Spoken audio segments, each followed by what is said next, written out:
kalau sudah minum minuman yang beralkohol, akhirnya kan pikirannya sudah beraneh-aneh, dia tahu dia yang kena itu atau kena ini, ya antam saja ke sana, terus besoknya ketemu barang itu.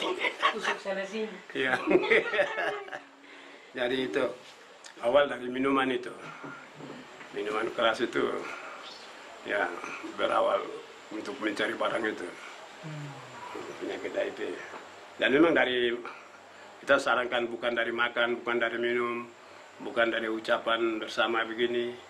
Itu hanya pada saat kamu bertukar itu, apa itu, ya, nah, itu barang itu dia berpindah.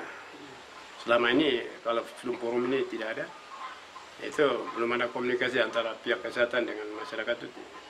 Hanya saling bertolak belakang. Satu salahkan ke sana, masyarakat salahkan puskesmas dia bertanya, saya benar, saya sudah layani, kenapa kau salahkan saya? Ya dua-dua bertahan kebenaran.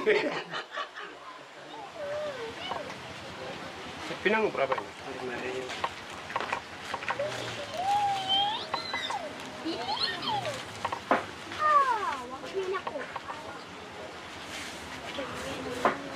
Kita ini untuk mendengar apa pelayanan di puskesmas sana, merasakan apa bagus ya pelayanan. Sudah selama ini cucu dong di apanya biasa jalan ke puskesmas. Ini mama. Ini tete. Kan biasa jalan ke puskesmas. Tete ini. Puskesmas selesai. Bagus. Program Dargosai sampai sembuh paru-paru. Oh, TB. Iya, dia sudah. TB paru ya? Cari bayi.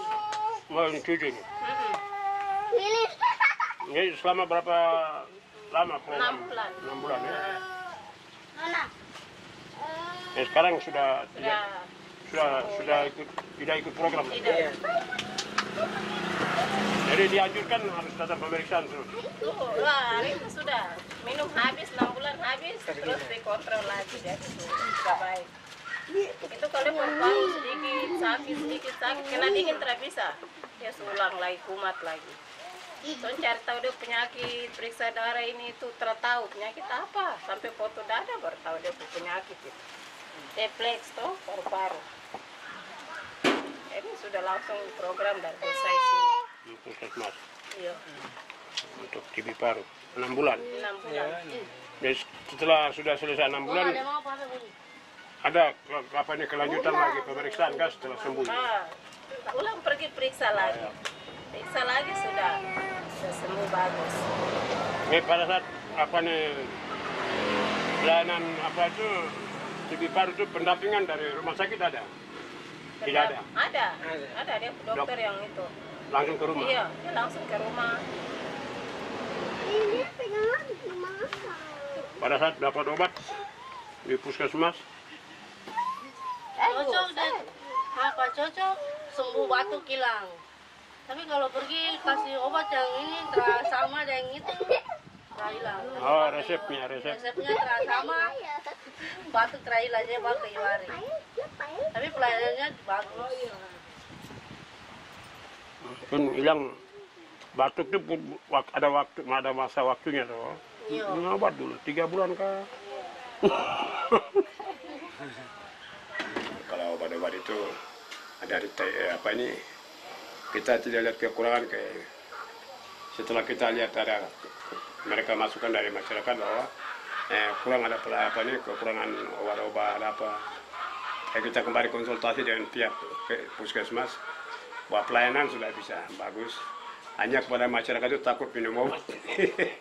Jadi kita kenapa itu? Ya, apanya TB, HIV, TB paru.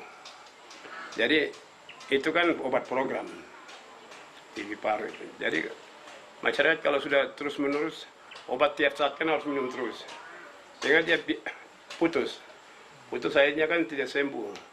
Akhirnya kan dia salahkan puskesmas, padahal puskesmas sudah ada pelayanan. Jadi kita kembali, kenapa sampai masyarakat bilang kok obatnya tidak sampai, kita kembali cek, sudah dilayani, kita kembali cek, oh ini pendampingan yang untuk minum obat ini tidak ada, sehingga masyarakat ini, ya, pasien ini tidak sembuh. oh putus obatnya, oh berarti bukan puskesmas, salah obat sudah dilayani. Jadi komunikasi itu jadi salahkan puskesmas. Kita balik lihat apa penyebabnya ini. Kalau yang di sini pemeriksaan darah secara umum itu orang paling takut. Orang pikir ini periksa darah HIV. Jadi kita satu hari kita turunkan petugas untuk ambil pemeriksaan darah untuk menentukan tingkat malaria, tingginya malaria. Tapi orang pikir dong datang binti-binti untuk ambil darah cek HIV. Jadi orang datang ambil darah. Itu masih ada ketakutan juga Bapak ya. Ya, kalau takutnya mungkin doang kena barang itu aja takut. Saya bilang ini paling baik sekali karena mereka turun langsung ke kampung toh. Kontrol kita punya kesehatan. Kalau perempuan dan anak-anak, ibu-ibu sama anak-anak bagus.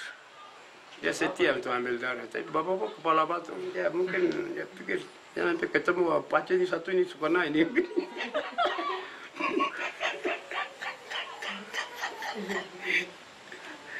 Paling takut itu yang dan trauma. Saya bilang, ya cukup takut kok karena untuk kelihatan juga mau. Tetap kok kelihatan, biar kau sembunyi di mana barang tetap kelihatan. 101 tahun berubah Papua ini seperti ini itu tidak gampang.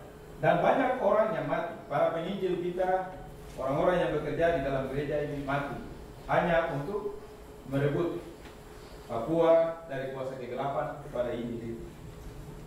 Nah, kita masuk ke 1969 ya, KPRA 69 toh. Ya. Orang Papua waktu itu antara dua kepentingan, ikut Indonesia, ikut Belanda atau berdiri sendiri. Nah, saya ingat dalam catatan sejarah Romainu dalam sidang Roma bahwa harus ikut Indonesia. Memang itu pilihan sangat berat sekali. Tetapi pada waktu itu orang Papua berapa banyak yang disiapkan Belanda? Belum. Kita di pantai ini saja. Itu yang orang sekolah. Pedalaman dan lain-lain orang tak sekolah. Dan dulu yang sekolah itu hanya anak penginjil, anak guru, dan anak anduafi, tapi orang yang pintar saja. Selain daripada itu tidak. Dan hari ini kita ada, itu sebuah perjalanan yang panjang ya. Perjalanan yang panjang. Ada adat, ada gereja, dan kemudian ada pemerintah. Siapa yang kasih kuasa kepada pemerintah? Siapa? Rakyat yang kasih kuasa kepada pemerintah. Kita yang membentuk pemerintah, kita yang pilih pemerintah, kau duduk. Jadi tugas pemerintah itu apa? Soal jasmani saja. So, bangun jalan, pemerintah petugas. Listrik, pemerintah petugas. Pendidikan, pemerintah petugas. Bangun puskesmas, pemerintah. Jadi itu tugas pemerintah. Jadi rakyat beri kuasa kepada pemerintah, pemerintah membangun rakyat. Jelas ya? Sehingga jangan bilang, aduh terima kasih Pak pemerintah karena sudah bangun jalan. Itu tugasnya. So, terima kasih Bapak Bupati karena sudah bangun jalan. Itu tugasnya. Karena apa? Kita kasih kuasa kepada dia. Oh, jelas ya? Kalau saya melihat juga HIV di sini permasalahannya kan penyakit itu sangat sensitif ya. Dan juga masih mungkin karena ada cerita beberapa teman juga kemarin bahwa masih ada yang menganggap itu penyakit kutukan atau semacam itu. Baru Bapak cara mensosialisasikan penyakit ini tuh sebenarnya ya sebenarnya kita yang mendramatisasi penyakit ya. Sebenarnya HIV AIDS itu tidak berbahaya. Yang berbahaya itu TB. Karena TB punya penularan itu kan terjadi kontak lewat udara dan orang yang ada dengan pasien itu. Tapi HIV sepanjang orang tidak berhubungan, transfusi darah, tidak ada. Kalau HIV itu perilaku orang ya, perilaku orang. Jadi sepanjang perilakunya baik, sepanjang itu tidak akan terinfeksi. Itu saja sederhana toh. Ya sebenarnya kalau HIV kita mau jujur sebenarnya kita buka saja ya pasiennya. tugas kita kan mendampingi pasien itu, menguatkan. Tapi yang sekarang terjadi kan kita isolasi, kita sembunyi.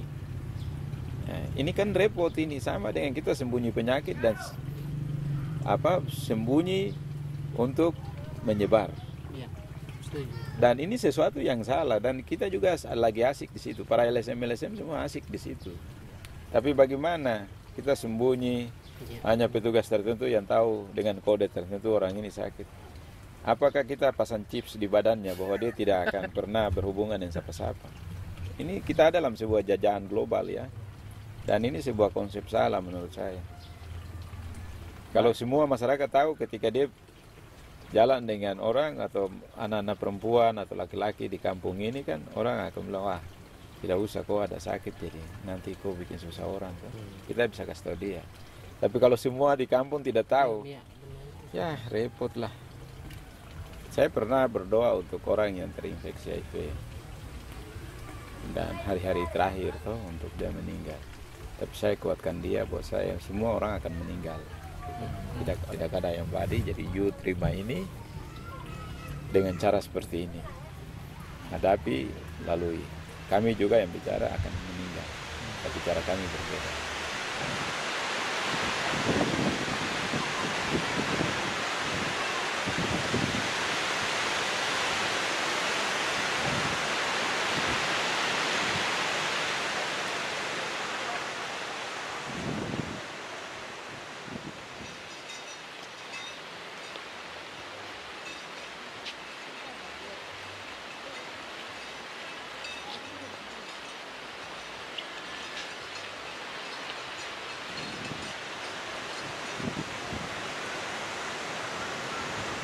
Kalau HIV/AIDS-nya itu kan artinya ya masih rahasia atau jadi kalau misalnya kalau HIV/AIDS itu keterbukaan masyarakatnya belum, adatnya itu masih tinggi sehingga orang yang mungkin sudah tertular itu dia takut untuk mengenalkan dirinya karena resikonya siapa mau jamin di sini, soalnya masyarakatnya kan masih awam lah untuk hal-hal begitu. Ada kami juga kader sempat tahu yang kena, tapi itu kan masih rahasia kita juga. Kita yang kalau terbongkar kita juga yang bertanggung jawab. Siapa yang berani buka dia yang ini, kecuali orangnya sendiri yang punya kemauan, artinya membuka diri sendiri untuk supaya orang lain jangan sampai seperti dia, itu mungkin bisa. Tapi kalau dia sebagai menyatakan bahwa rahasia, bahkan keluarganya sendiri tidak boleh tahu, ya tidak akan ditahu. Yang tahu ya hanya petugas dengan ininya saja, si odanya. Katanya ada teman yang kasus itu, tapi sayangnya dia sudah terlambat, sudah meninggal. Cewek cantik orangnya, dia tidak mau. Mungkin dia stres, faktor stres yang bikin dia tidak mau berobat sehingga dia sampai meninggal. Itu saya pernah dekati begitu, saya bercerita dia sempat curhat permasalahan pribadi dari saat dia punya suami yang tinggalkan dia, sampai dia kecewa, terus dia turut kenal dengan orang yang membawa dia sampai jadi dapat penyakit itu. Cuma cerita sebatas itu. Terus setelah kita bujuk untuk ini, kalau kamu sudah merasa itu sudah kena, kau sudah rasa memang kau punya penyakit itu ada, saya rasa itu masih bisa kalau hidup seperti apa adanya, orang juga masih bisa dekat kamu, kita rayu seperti hal-hal begitu. Tapi dia malu untuk ke puskesmas. Bukan malu karena karena mungkin dia punya kampung sini, dia malu ditahu orang. Terus kita anjurkan kalau kau malu kau berobat di luar lah, artinya mungkin di luar dari wilayah kita dia sempat sudah itu, tapi sudah terlanjur parah, baru dia berobat. Tapi mungkin karena dia kecewa, faktor kecewanya itu faktor mungkin dia stres juga, dia akhirnya putus asa, malas, capek minum, biar sudah kalau mati.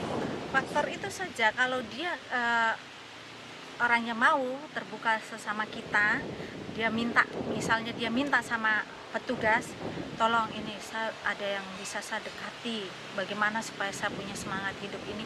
Nah, nanti suster begitu yang tangani itu, petugasnya dia mungkin coba kok dekat dengan ibu ini. Nah, misalnya ini ya yang sedang bermasalah itu dia dekati kita misalnya, baru dia mulai terbuka, itu enak seperti itu. Jadi kita hanya mendorong semangat hidupnya.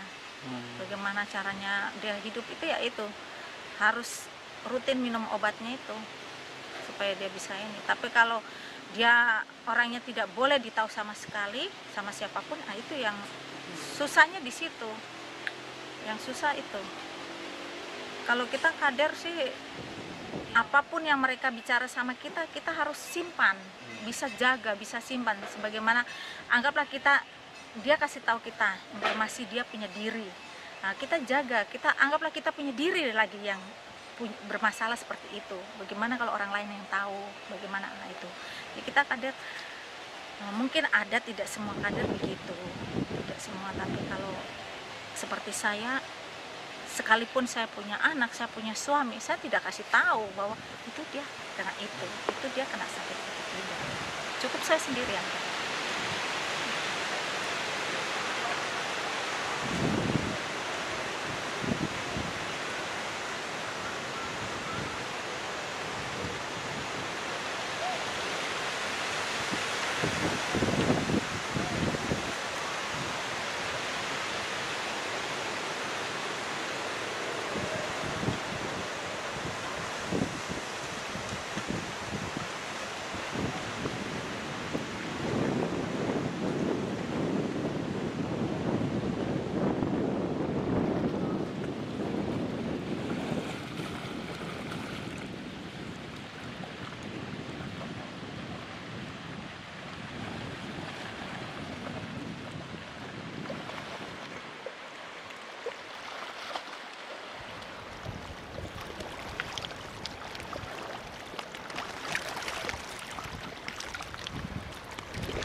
Kita harus pindahkan dia dari pola lamanya. Cara memindahkan dia tuh, pindahkan dia dari pemikiran tradisional ke sebuah pikiran modern, medis. Bahwa kalau tidur tanpa lampu, malaria suntik, maka kamu akan kena malaria, nyamuk. Dulu dia tidak mengerti, dia tidur tidak pakai lampu, dia sakit. Oh, ini pasti ada pui-pui, obat-obatan, orang bikin. Pasti karena tadi pergi di Tanjung ini, jadi pergi cari orang pintar berobat, atau dia makan daun ini. Itu terlepas dari semua hal, ada masyarakat yang punya gengsi, merasa gengsi untuk berobat. Katakanlah mau berobat TB saja, semua orang berprediksi bahwa itu sudah dia HIV itu. Dia badan sudah mulai kurus, dia HIV, jadi dia mulai datang ke puskesmas. Padahal sebenarnya belum tentu dia positif atau negatif, belum tentu. Itu nanti ditentukan oleh pihak.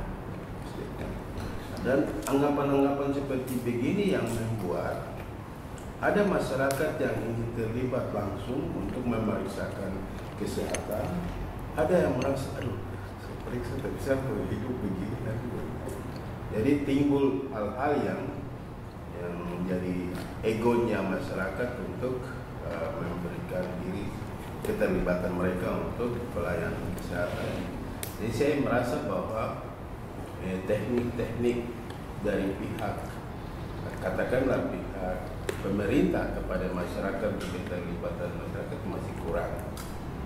Walaupun lewat penyuluhan, walaupun lewat pemutaran film, dan ini masih kurang. Dan kita perlu ada peningkatan itu, ada teknik-teknik menyampaikan informasi. Jadi karena ya kalau kita mau menyampaikan informasi, ya katakanlah kumpul-kumpul orang, Roy, kalau tidak ada uang jangan kumpul. Nah, akhirnya orang malas datang juga, informasi tidak sampai. Jadi saya pikir mungkin alangkah baiknya itu harus ada teknik lain. Memang dari pengalaman kami selaku kader di lapangan itu seperti yang tadi Bapak bilang, kalau kita melibatkan langsung dari dinas atau apa, masyarakat itu cenderung hanya mengharap kalau dari kabupaten misalnya atau dari provinsi berarti harus ada uang yang tersedia sehingga mereka bisa kumpul. Dengan adanya undangan tuh berarti mengharap ada uang. Itulah masyarakat yang sekarang mungkin karena dimanja dengan adanya dana-dana yang mengalir ke kampung-kampung itu sekarang banyak seperti ADK, respek. Jadi mereka tuh seperti seakan-akan dimanjakan dengan uang. Itu yang permasalahan sehingga kalau kami itu mengadakan ini penyuluhan itu agak sulit sekarang. Karena penyuluhan itu akhirnya kami mengambil teknik kami itu dari kader bekerja sama dengan puskesmas. Kami sistem buat kelompok-kelompok kecil atau door to door seperti itu yang terjadi yang selama ini. Karena kalau kami mengumpulkan hal-hal yang kepentingan masyarakat besar begitu sangat susah di zaman sekarang ini. Beda dengan zaman dulu, kegotong royongan itu sangat besar sehingga ada toki lonceng saja begitu sudah pada kumpul. Contohnya seperti kami mengenai TB. TB itu kami terpaksa harus keluarga-keluarga saja yang kami rangkul dulu.